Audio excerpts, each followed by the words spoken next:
Please believe me when I tell you that this piece of writing is not a work of fiction. Please believe me when I tell you that I am not a grade A mentalist. For one reason or another, I have always had trouble sleeping. I went on a trip from where I live up to Edinburgh at the beginning of the month.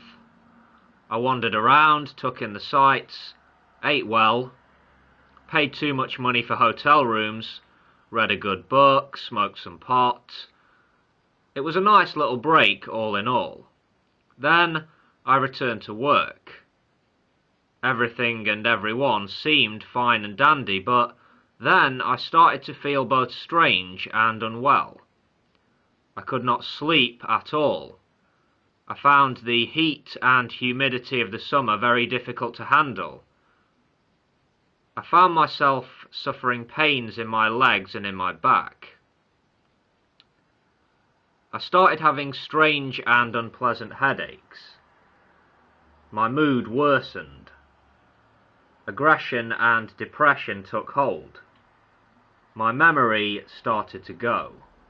My mind felt dirty. I have a hazy recollection of my last shift.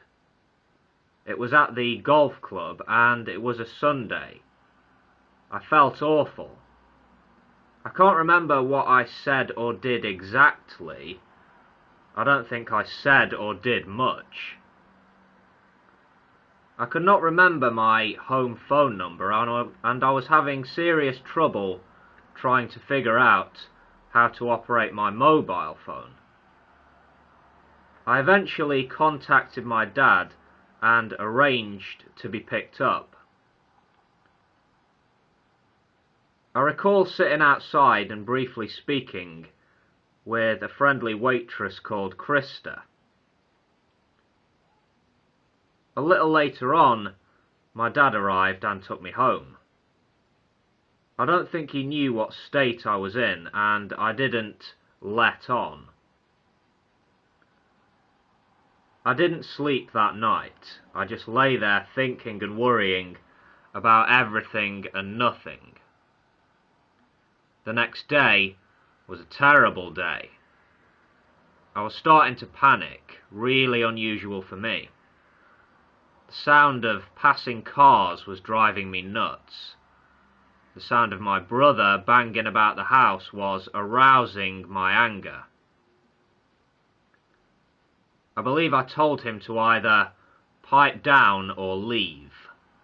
I said this in a calm and tactful manner. I went back to bed for a bit, but I still could not nod off. I took some painkillers for my legs, back and head. It wasn't long before I was consumed by really morbid thoughts. I convinced myself that I would die if I did not sleep soon. I remember phoning work and telling them that I was suffering the effects of mental illness and that I needed time off. I believe I spoke to the receptionist. I don't remember what was said exactly. Later on, I decided to go for a walk into the village. I felt heavy and morose. I went into a shop and purchased some lavender herbs and valerian tablets. I went back to the house. I put the lavender in some bowls and placed them next to my bed. I took several of the valerian tablets, and I took some more painkillers.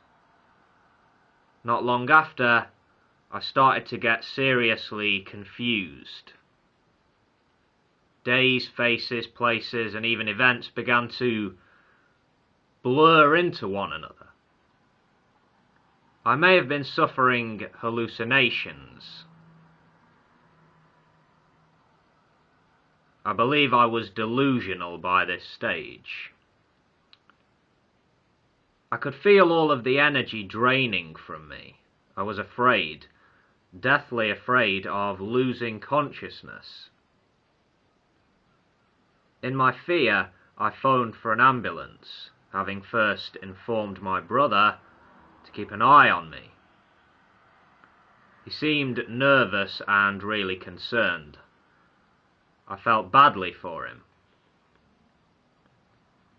The paramedics came and I explained to them that I may have accidentally taken an overdose of painkillers. And so we went to the hospital. I could feel myself losing the plot.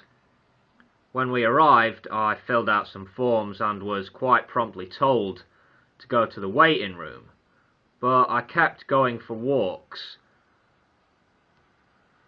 which annoyed the staff. After a little fresh air, me and my brother stood outside for a few minutes, I started to regain my senses. I told my brother to phone my dad. When my dad arrived a little later on, he was naturally concerned, but he stayed calm. Eventually, I was seen by a nurse. And I can remember being interviewed by 2 young medical students who seemed very nice. A bit later, another nurse gave me a shot of something, and I felt a lot better. I had to lie down for a bit, but still, I could not sleep. No doubt there were discussions going on without my knowledge. Anyway, eventually I was given the all clear and we left for home. Back at home, we had a good meal, we talked, we watched some rubbish on the telly, and later on, I went to bed. But still, no sleep. I took a couple of sleeping tablets that I had in my drawer. Still, no sleep. They didn't work. I started to become quite emotional. Still, no sleep. In the morning, my mother returned home from a 3-day shift. Caring for a disabled person, she has to stay overnight for several days at a time. Anyway, I explained to her what had happened the previous day. Naturally, she seemed concerned. She also seemed scared of me.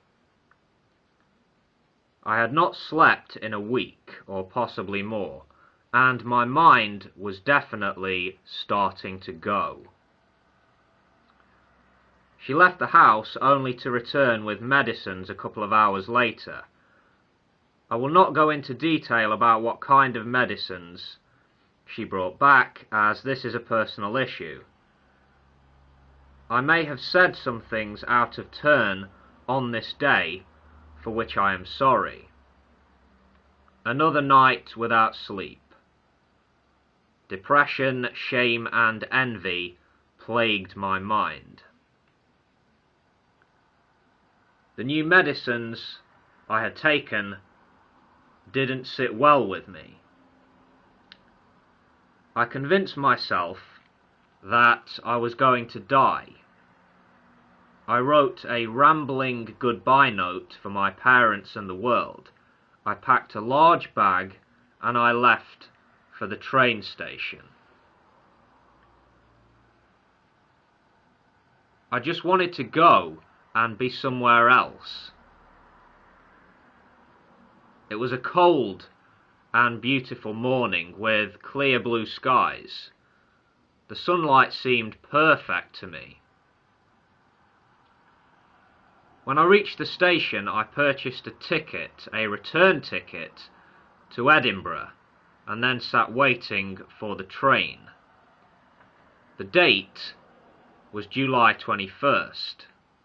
I did not know this at the time, but I have since consulted a bank statement which confirms this. I boarded the train with my large bag, and a bag of mixed feelings. I sat at the back of the carriage. I had my new medicine with me, and also half a bottle of Iron Brew. I was also wearing 3 coats for some reason, even though we were in the middle of summer. I didn't feel great, but I didn't feel crazy either. Then, something very strange happened. I can remember the carriage filling up with people, young men and women, dressed to impress. Nothing strange about this, of course, but as this happened, a creeping sense of fear began to wash over me. I sensed that everyone in the carriage was there for me, and not in a nice way. My fear grew. One of the principal stations was missed. I can't remember which. The train announcer sounded nervous, and the reason he gave for missing the stop sounded like a lie. There was something very off about the situation. We arrived at our connecting station, and I left the train, receiving some very funny looks as I left. My mind was racing, but I remained calm in spite of everything. I didn't know what to do next. So, I phoned my mother to let her know I was okay, even though I really wasn't. Sensing danger, I left the station. I thought a walk about would clear my head. It didn't. As I walked through town with my heavy bag of crap, I became convinced that all eyes were on me. I walked around in circles, becoming more and more confused. Every person I tried to look in the eye reacted with fear and maybe a little disgust. My mind was now confused and suspicious. I wanted to stop somewhere, anywhere, and ask for help. I was now convinced that something strange and huge was going on. I got tired of the weird looks of horror from people, so I stopped at a shop. The woman there seemed scared of me as well. I was made to feel unwelcome, but I decided to stay put. I asked the woman to phone the police. At first she seemed reluctant, but eventually complied. It wasn't long before 2 friendly young officers arrived. I tried to explain things to them. They seemed very understanding. I asked them to take me to a hotel.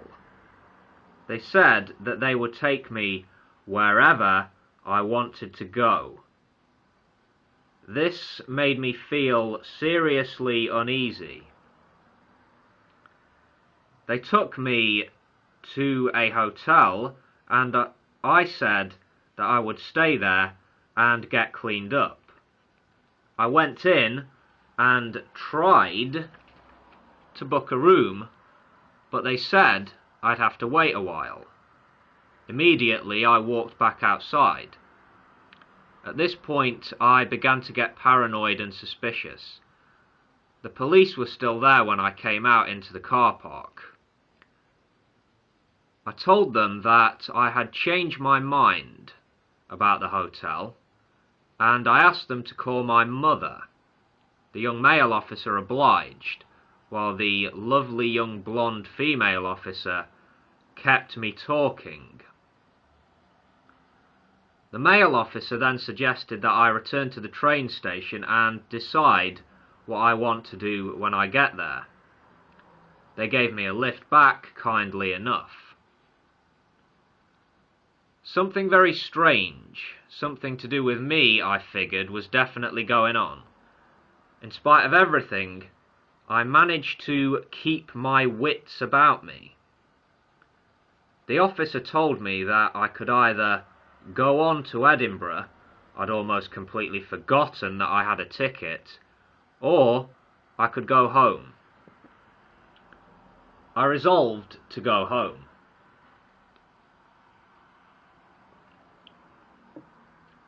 But, as we stood outside the station, a large wave of fear washed over me.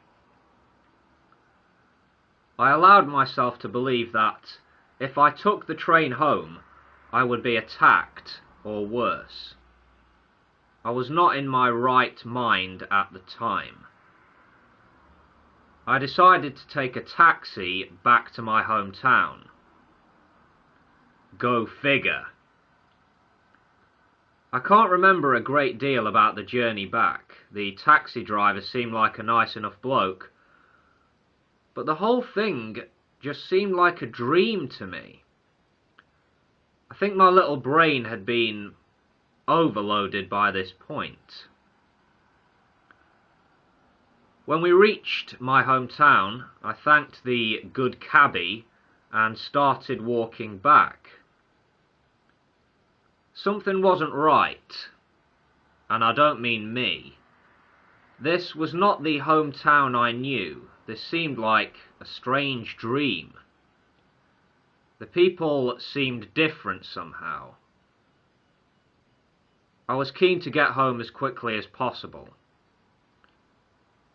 I walked fast. When I arrived home, I hugged my mother and we sat down and talked. I can't remember what was said, but she seemed different. I believe the next thing I did was go upstairs and read a science book. I may have fallen asleep for a while. I can't remember. I got up later on and definitely felt a bit better in myself, but the fear and suspicion remained present in my mind. What happened next is difficult to recall or place in order, but I will do my best, if you will bear with me. Maybe the next day after my return home, maybe the same day, I was sat in our living room with my parents watching a film about gifted children. The film had Lawrence Fishburne in it, and also starred a young girl who was taking part in a spelling bee. Can't remember what the film was called. I couldn't help but notice that it was a really nice day. The air seemed crisp and fresh. Then, strange things started to happen. The air became overripe. I looked out of the window and the sea appeared unusually calm. Like a pond, maybe. Quite suddenly, everything, especially the food in the house, had a strong smell about it. Our cat had a wild look about her that I had never seen before. She was prowling as if all of the fear had gone out of her. Evening came, and the atmosphere became gradually oppressive. I wasn't imagining things. I could literally feel my muscles deflating. I felt weak and worried. I ate something, some pasta, I think, and I immediately felt energized, but this feeling did not last long. Darkness descended and the air felt like poison. Breathing became difficult. I assumed that the country had fallen victim to a nuclear strike. I went for a walk. This was really stupid, I know, but fear and confusion had gotten the better of me. Outside it seemed like the end of the world, yet everything seemed peaceful somehow. I walked into the village. I heard someone stood outside the pub say, "Well, This planet's fucked now. I walked back towards home. I did not feel ill. I felt hungry and aggressive. I got home. My parents were not best pleased that I had left the house, to say the least. I think I slept in the front room that night, with my parents keeping a close eye on me. I didn't sleep well, if at all. The next day was truly surreal. I watched the news, and I saw censorship. I flicked the channels, and I saw censorship and clever editing in all things. My parents seemed disturbed and shocked, understandable given the circumstances. I could sense that nerves were on edge. The air felt dirty and acidic. If I recall correctly, that night there was loud thunder and lightning. I can remember lying in bed in a lot of physical pain. It felt like my nervous system was on fire. I honestly thought that the end of the world was at hand. I felt as though I was being attacked. I felt as though I were wasting away, but for some reason, I did not feel scared.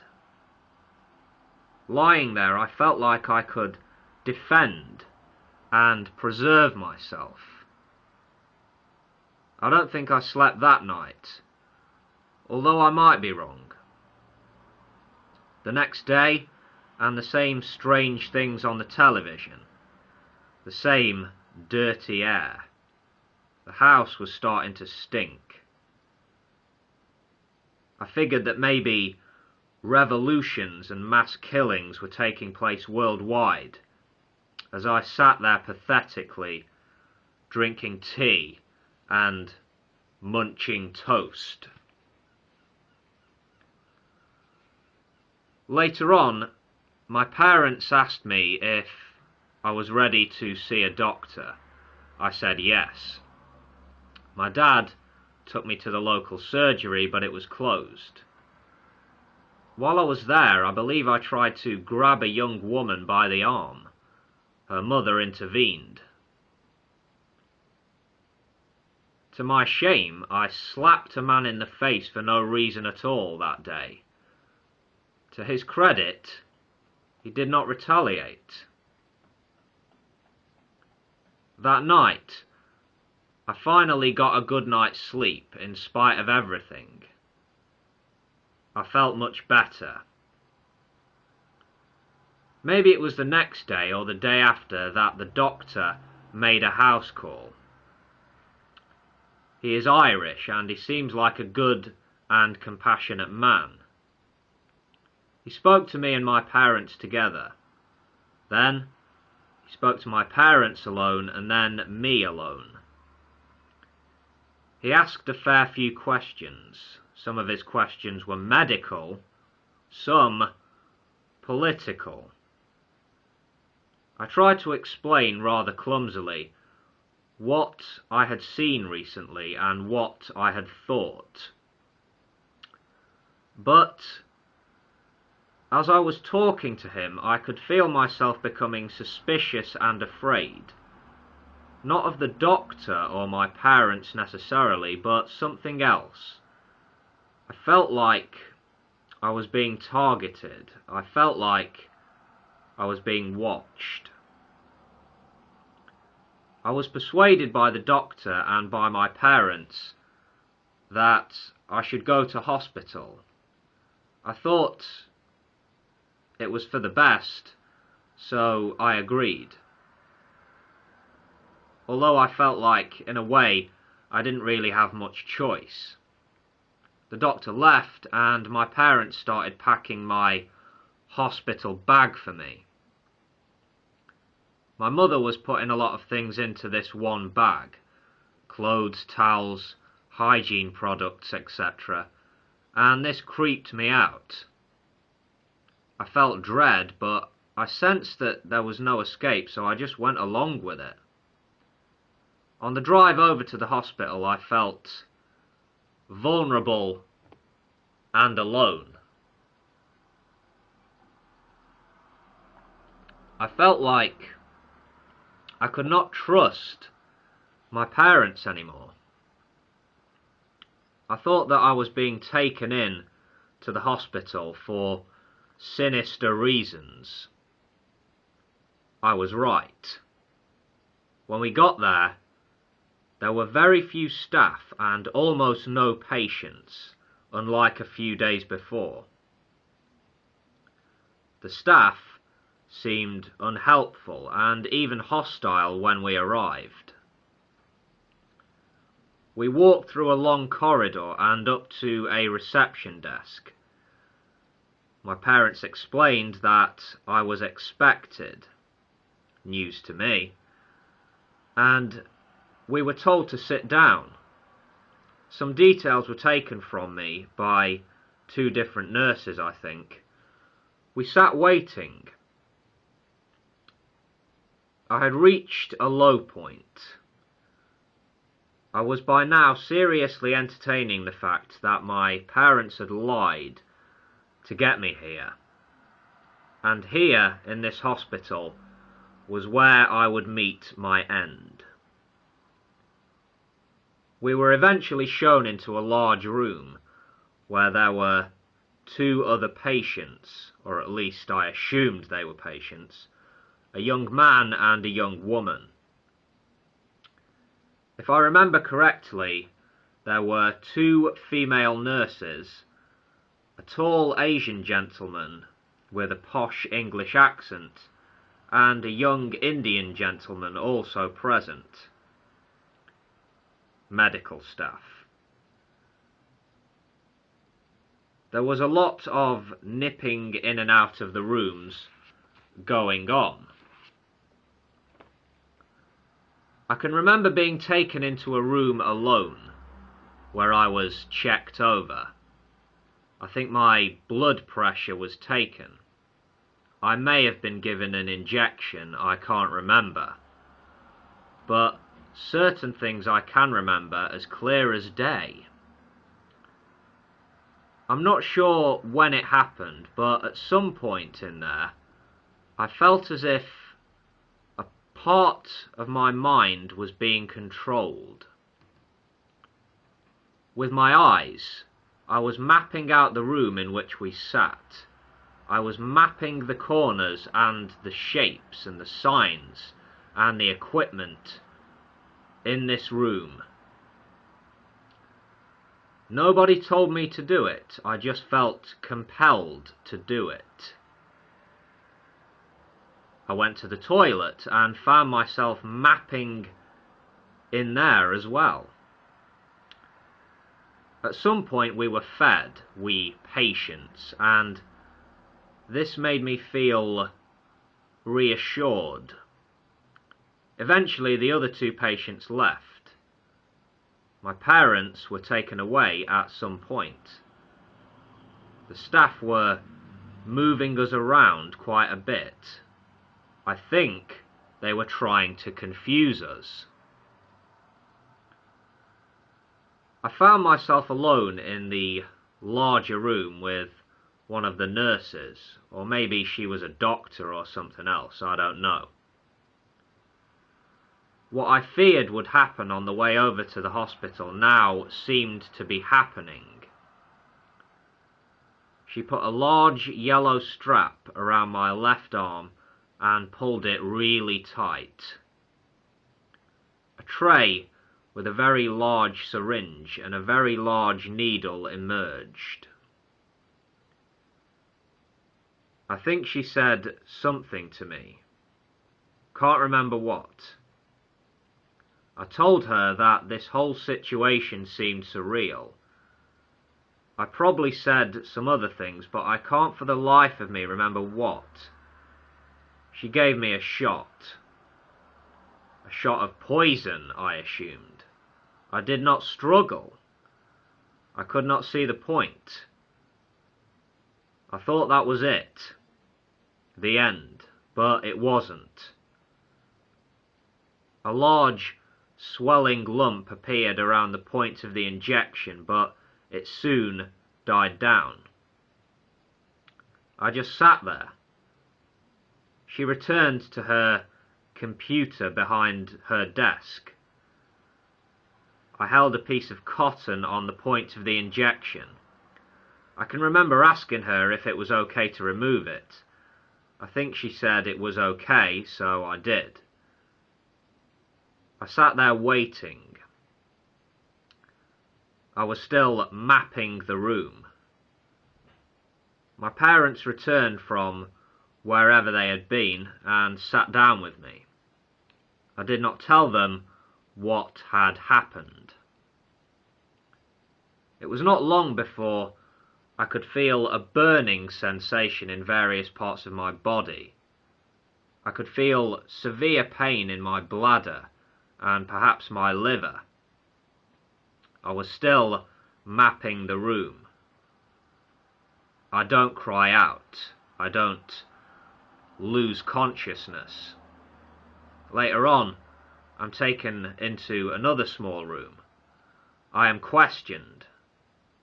3 members of staff, the Asian gentleman, the Indian gentleman, and a female member of staff are present. So is my mother. I answered their questions. They asked me who I thought the head of state was. I answered correctly. I told them a bit about my past. It all seemed friendly, I suppose. They seemed satisfied. We returned to the larger room. My parents and I were alone for a little while. As we sat there, I know that we were being watched. I feel as if my bladder is about to explode. I go to the toilet and I take a nice long piss.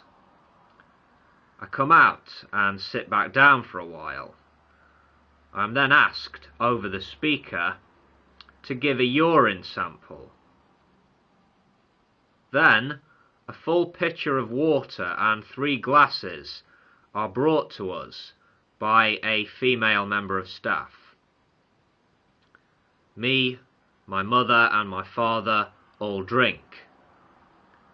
It does not take me long to register that the water is drugged. My parents start to behave like complete idiots. I feel stoned, but I manage to hold it together.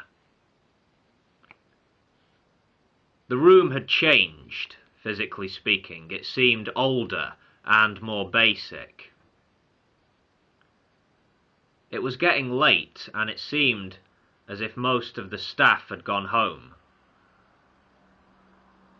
I was given what looked like a cardboard bedpan, and I was again asked to give a urine sample. I know that they were fucking with me. I'm not an idiot. Whatever drugs that they had given me were starting to cloud my judgment, though. I recall wandering around the hospital. I recall seeing a ward full of people lying in their beds, moaning and groaning. They seemed to be in a lot of pain, and it did not look like any of them could move very much. I was worried now. I recall being directed into a toilet by another member of staff. While I was in there, I was trying to pass water, give the urine sample. I mapped this toilet again with my mind.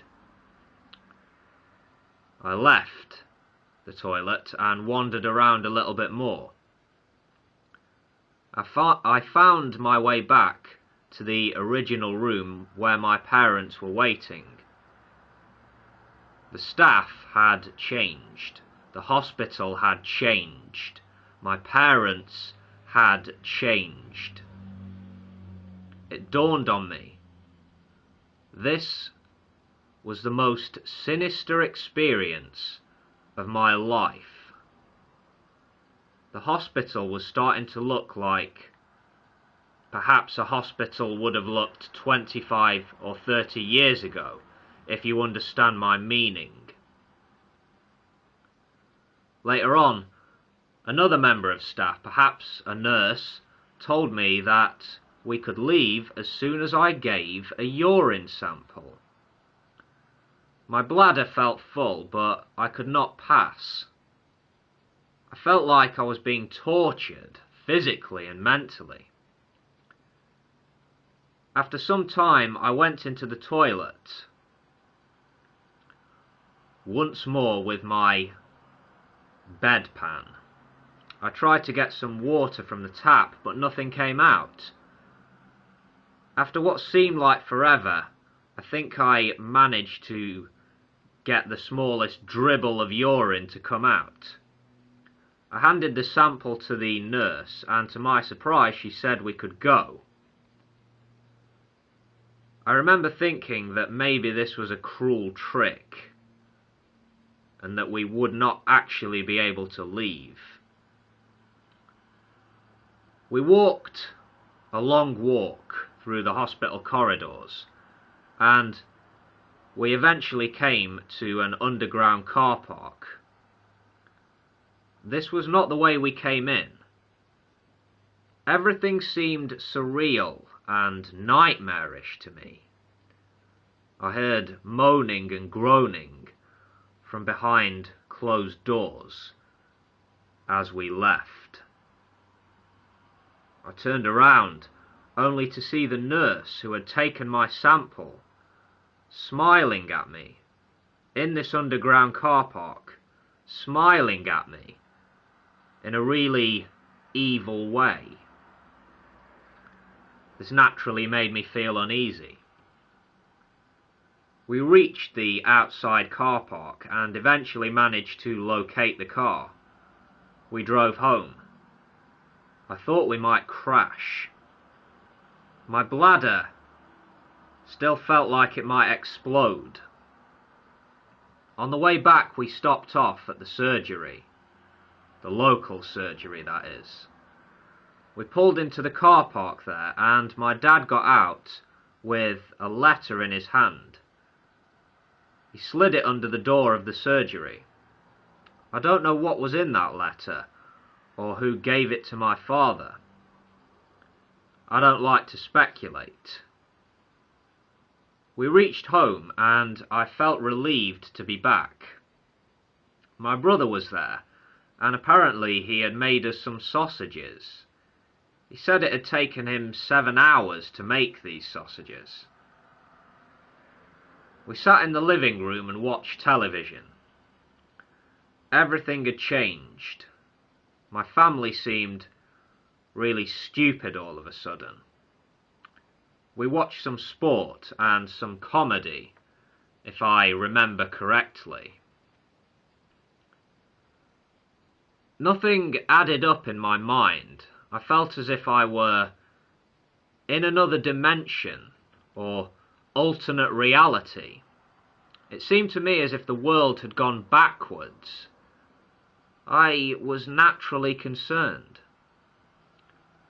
I had a glass of wine and went to bed. I felt as if my every move now were being watched. I sat up in bed reading some weird religious book that I'd probably read before. I was getting really scared now. The night was really strange. It felt as if waves of electricity were passing around my body. I started to feel really odd. I thought to myself, maybe it's the drugs. Maybe I'm under someone else's control. Maybe I'm dead, and this is hell. Maybe I never left the hospital, and maybe I'm not really lying here in what seems to be my own bed. I got a hold of myself. The morning came and I went downstairs. I made myself some breakfast. My mother was acting strangely. She seemed overbearing and sinister. My father seemed tired and pathetic. I had lost sense of time at this point. I felt paranoid, and I felt like a slave.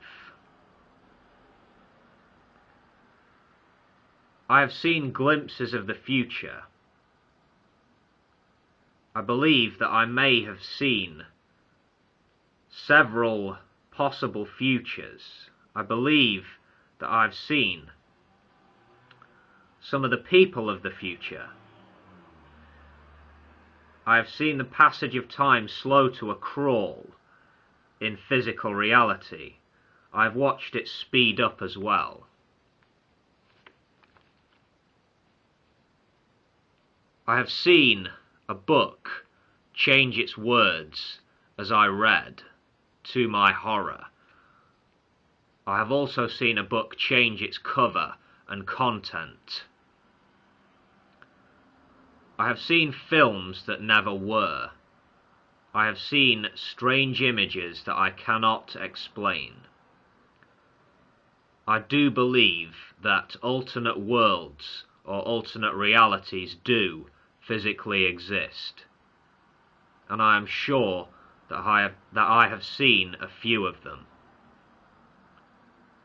Does the human mind hold secrets it has not yet revealed? Can space and time, or space-time, be folded? Have we, the people of today, been visited by the people of tomorrow? If so, why? Are they still here? Are they watching me right now? What is the significance of the date July the 10th? These questions hold sway over me. What is time? Is time nothing more than a crude superstition? Are the human brain and the human mind one and the same? Or is the mind something else? Can the observer change the outcome just by thinking about it? Just how connected are people really? Perhaps I ask fuzzy and meaningless questions. Have you ever seen the film 1984? This is the most terrifying film I have ever seen. For a few days I thought I was living the nightmare. I felt as if I were being threatened through the mediums of television and radio. My mother's behaviour became more sinister. Some of the things she said and did really disgusted me. She was trying to confuse and intimidate me. I am sure of this. Even though I wanted to lash out, I restrained myself, but in truth, she is lucky I didn't lose it. I could have killed her. I felt like there was something inside me trying to control me. At other times, my little world felt like a wonderful dream. I had moments of euphoria in the sunshine, looking out over the sea. I felt privileged to be alive and to be in possession of such a strange and wonderful vantage point. I even had massive delusions of grandeur. I almost let myself believe that I could control the weather and push back the tide. I almost let myself believe that I could control time and resurrect the dead. I saw and heard horrible things in physical reality. I may have been hallucinating, but I don't think so. I heard and saw people speaking in reverse. I saw a Great Britain of the future.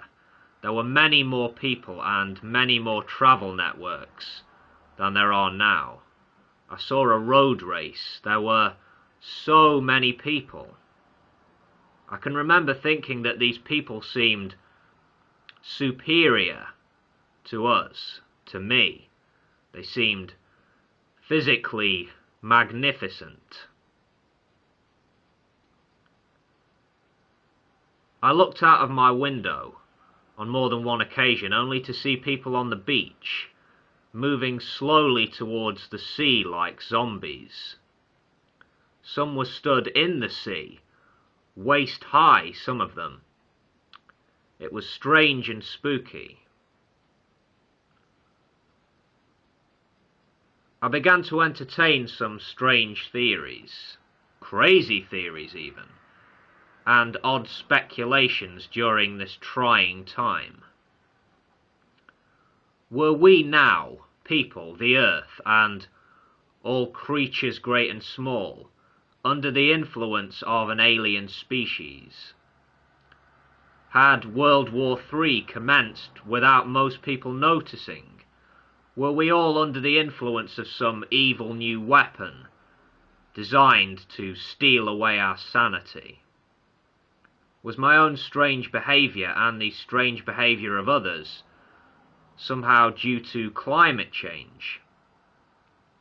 Was I a mutant of some kind?